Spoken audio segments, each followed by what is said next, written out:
Como acontece tradicionalmente, não estava com saudades do Dr. Guilherme Colin, não veio na segunda-feira, mas está aqui hoje no estúdio para esclarecer aí assuntos pertinentes em relação ao direito. E hoje o papo é mandado de segurança para obrigar o INSS a julgar os processos administrativos dentro do prazo. Doutor Guilherme, via de regra, para se poder buscar aí a proteção do Poder Judiciário junto ao INSS, a gente precisa primeiro obter a negativa na fase administrativa. O problema é que muitas vezes essa resposta leva um tempo excessivo e muitos meses, eventualmente alguns anos, né? Tem um colega meu, um colega seu do direito, que diz inclusive que quando o direito demora, não é justo, né? Mas enfim. Na entrevista de hoje a gente vai falar sobre o mandado de segurança para obrigar justamente o INSS a julgar o processo administrativo. Não estamos falando aqui, importante dizer, de medida judicial para a obtenção do benefício em si, mas sim para compelir o INSS ao pelo menos dar uma resposta positiva ou negativa para que o segurado possa, na pior das hipóteses, aí, agilizar o seu ingresso com uma ação judicial. A pergunta é o seguinte: nós já havíamos conversado no programa anterior sobre o tema, mas para ficar claro, este mandado de segurança se limita à obtenção de uma resposta administrativa, né? Pelo que a gente está falando aqui. Se o segurado está pedindo aposentadoria, revisão de benefício ou o que for, o mandado de segurança, ele não entrará nesse mérito? É isso, doutor? Boa noite. Boa noite, Cláudio. Boa noite ou boa tarde? Boa noite ou boa tarde. Está bem na divisa, né? Sim, Cláudio, é exatamente isso, né? É muito bom reforçar. O mandado de segurança, que é o tema da entrevista de hoje, ele não entra no mérito. Se a pessoa tem ou não o direito material, indo do juridiquês para o linguajar leigo, tem o direito ao que ela está pedindo, tem aquele direito previdenciário em si. No mandado de segurança não importa se aquela atividade é ou não especial, se ela tem ou não direito ao benefício de incapacidade, se ela está ou não incapaz, não interessa nada disso. O que interessa é que ela tem o direito de receber uma resposta administrativa. O Poder Judiciário rechaça, tirando algumas exceções, rechaça os pedidos judiciais formulados sem que haja o indeferimento administrativo, e aí é uma crítica que eu costumo fazer da postura gincanesca, uso com muita frequência essa expressão, postura gincanesca, da nossa legislação, da nossa cultura, porque muitas vezes o magistrado sabe que o benefício será negado. Existem muitos temas em direito previdenciário que é sabida, é perfeitamente previsível a postura do INSS, ele negará aquele benefício. Exemplo, adicional de 25% para quem está aposentado sem ser por invalidez e que precisa de um acompanhante permanente. Uma pessoa teve um AVC e uma pessoa já aposentada por idade, por tempo de contribuição, teve um AVC e precisa de um acompanhante permanente. Aos olhos do Poder Judiciário é pacífico, ela tem direito ao adicional de 25%. Aos olhos do INSS, também é pacífico, ela não tem direito. Mas para que seja formulado o pedido judicial, é necessário que haja negativa administrativa. E essa negativa administrativa, que é um requisito, portanto, da ação judicial, muitas vezes leva mais de um ano. Muitas vezes leva mais de um ano, ou leva vários meses, e a pessoa fica esperando, tendo que percorrer aquele trajeto que é uma mera formalidade inútil. Pois é.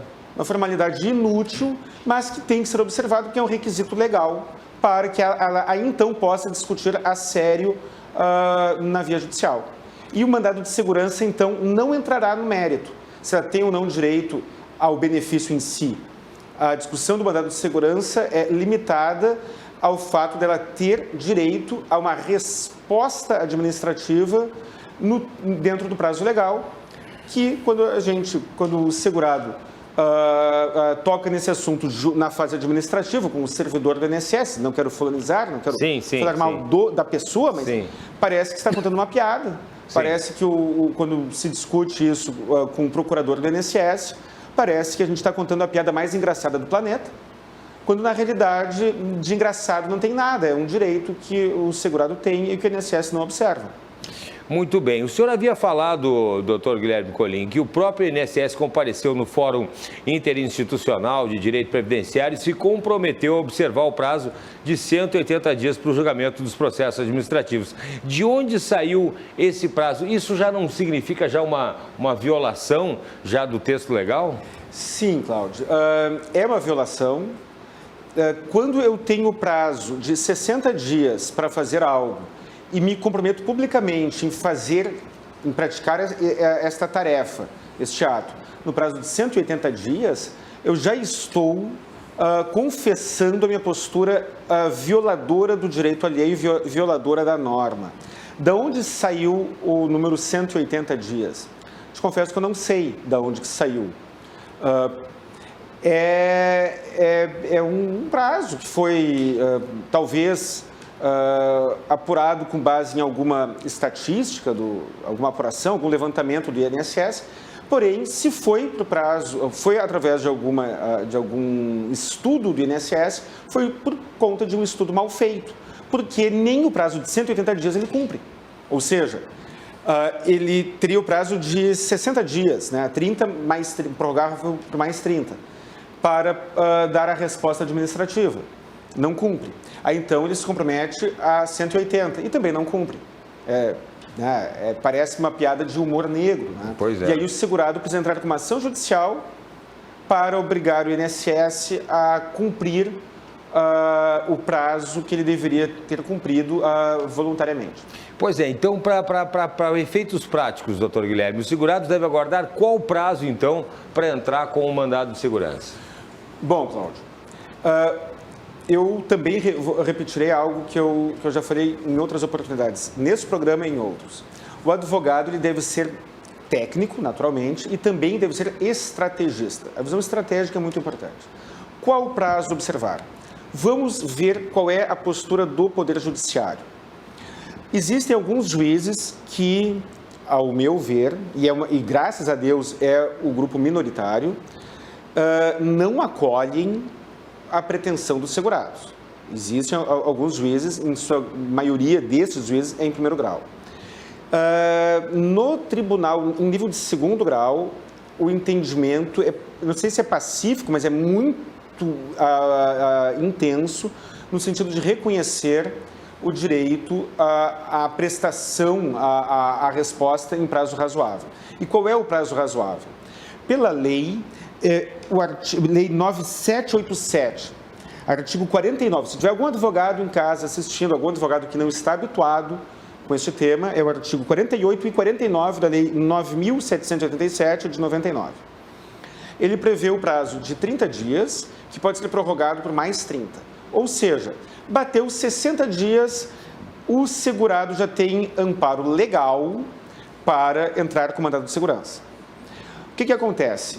Mais da metade do nosso Tribunal Regional Federal, reconhece como limite o prazo de 180. Da onde que saiu este reconhecimento? Do convencimento subjetivo dos magistrados. Minha opinião pessoal, estão errados. Na minha opinião pessoal, o prazo legal é 60 e deveria ser observado o prazo de 60 dias. Ponto final. Mas, sejamos realistas, parte dos magistrados da jurisprudência reconhece o prazo de 180 dias. O que eu faço? Como muitas vezes o próprio processo de mandado de segurança pode demorar um pouco mais, bateu 60 dias, eu já me sinto à vontade para entrar com mandado de segurança. E recomendo aos colegas de casa que estejam assistindo que também adotem este critério. O pior que pode acontecer, levar o mandado de segurança levar um tempo um pouco maior e não se obter a liminar de imediato. Mas a minha dica é essa, até porque há um interesse social de prestigiar a legalidade e a celeridade.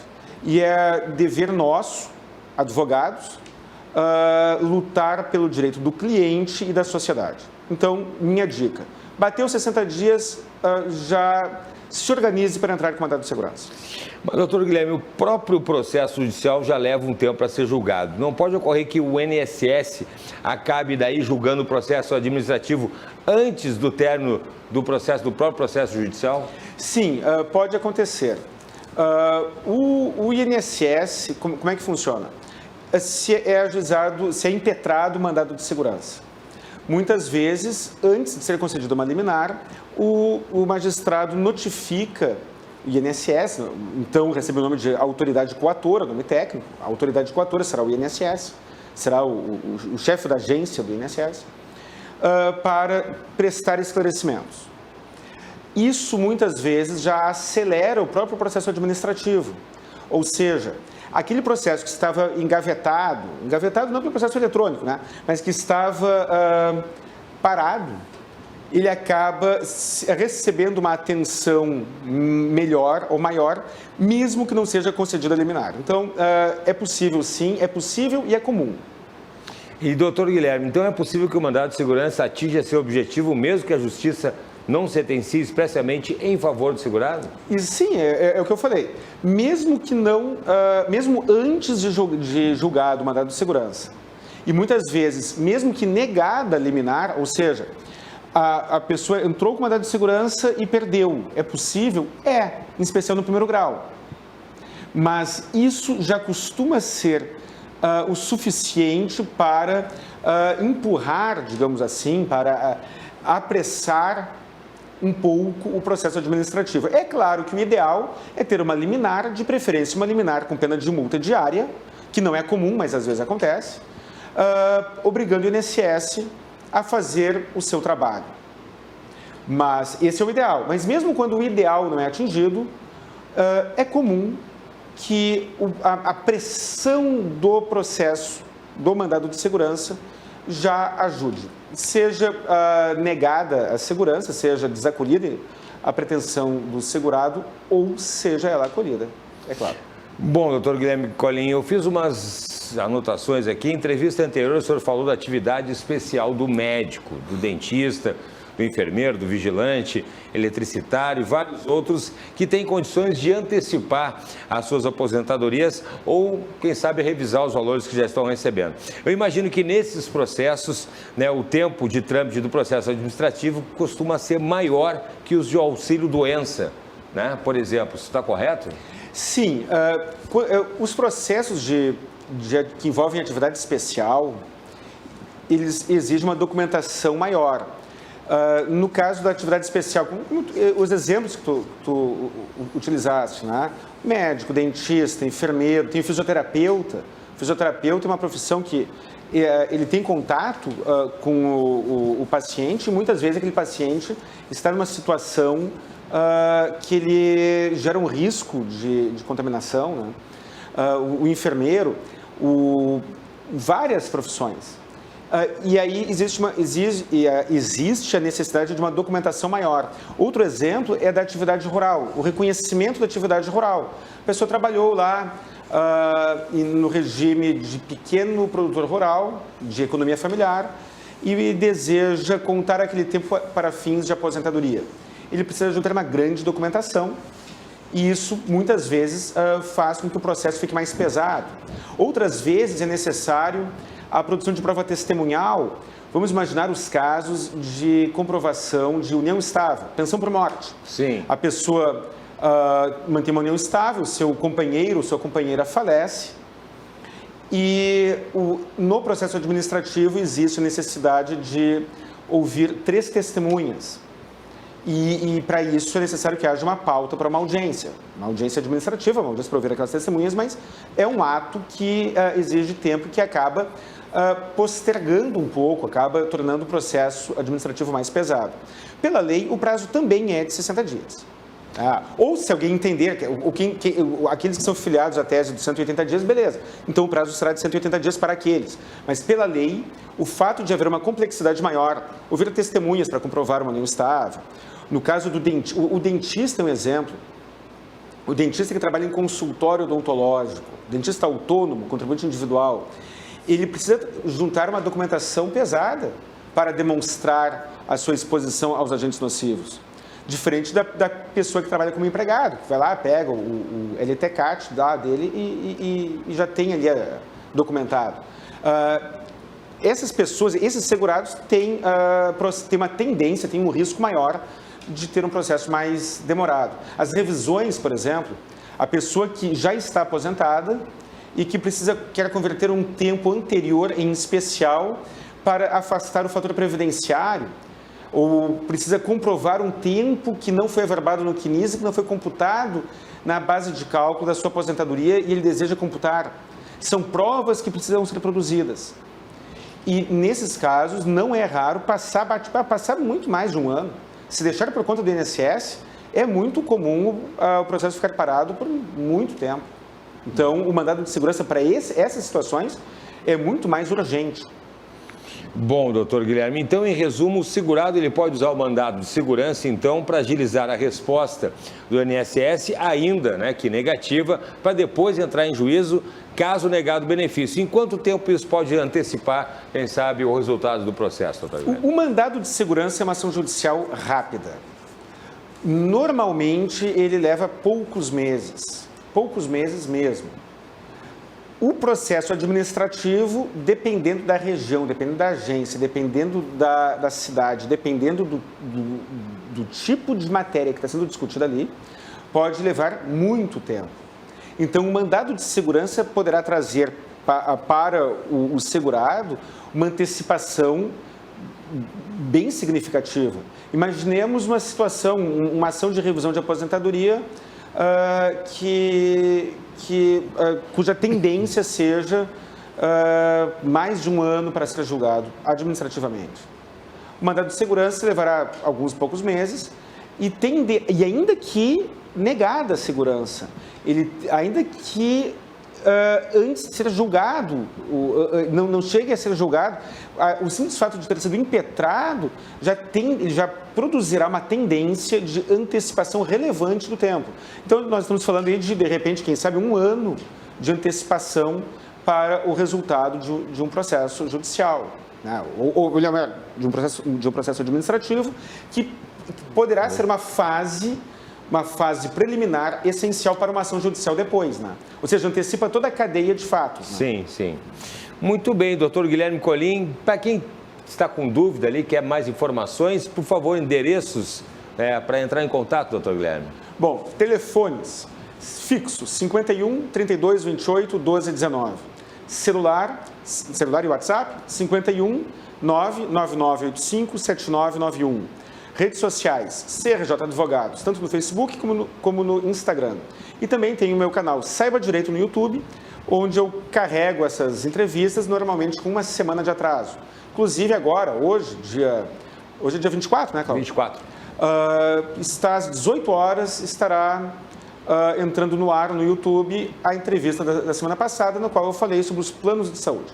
Muito bem. E se você perdeu, começou a assistir agora, essa entrevista de agora, que nós acabamos de encerrar, você pode conferir já lá completa nas nossas redes sociais, que está aí embaixo para você.